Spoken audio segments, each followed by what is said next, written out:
In the winter of 1926, nurse Margaret Stevenson climbed the narrow stairs of Waverly Hills Sanatorium for the last time. The Louisville hospital stood atop a hill overlooking the city, a monument to medical hope. But within its walls, tuberculosis had claimed thousands. Margaret would become one of its darkest legends. Waverly Hills opened in 1910 as a state-of-the-art tuberculosis hospital. For 16 years, it admitted the sick and desperate. Some 5,000 patients passed through its doors. Most did not leave alive. The building's shadow grew longer with each death, each funeral conducted in silence. By the 1920s, Waverly Hills carried a grim distinction, one of the highest mortality rates of any tuberculosis facility in the nation. Patients arrived coughing blood. They left in wooden boxes. The staff moved through corridors thick with the smell of decay, resignation etched into every face.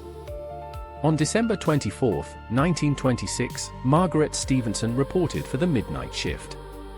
She'd spent 10 years tending the dying. But that Christmas Eve, something in the hospital had changed. The silence was no longer the quiet of rest. It was the silence of waiting. At 3 in the morning, the screaming began. Not from one room, from many. A chorus of voices rose from the 4th floor ward where the terminal cases lay. Margaret rushed upstairs, her lamp trembling. Every cell was empty. Every bed abandoned. She ran to the 3rd floor. The 2nd. The basement. Every ward sang with disembodied cries, pleas, weeping, the rattle of final breaths, yet she found no living soul. The screams followed her through the corridors, echoing from the walls themselves, as if the bricks were crying out. By dawn, the screams had ceased. Margaret emerged from the building, her hair turned white. She was found sitting on the front steps, trembling and silent. She never spoke of that night. 3 days later, she resigned. She took no pension. She left no forwarding address. In the decades since, visitors to the abandoned Waverly Hills have reported identical phenomena.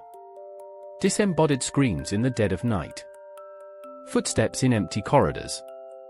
The apparition of a nurse in white, moving through the wards as if still making her rounds.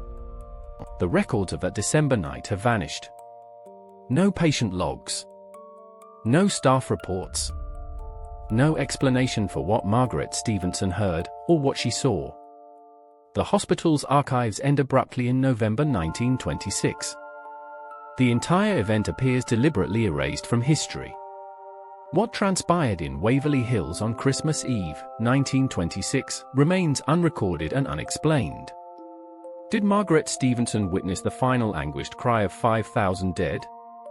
Or something darker still? Do you believe what you just witnessed? If not, tell us why in the comments below. And if this story sent a chill through you, like and subscribe to WT Historical. There are darker mysteries still to come.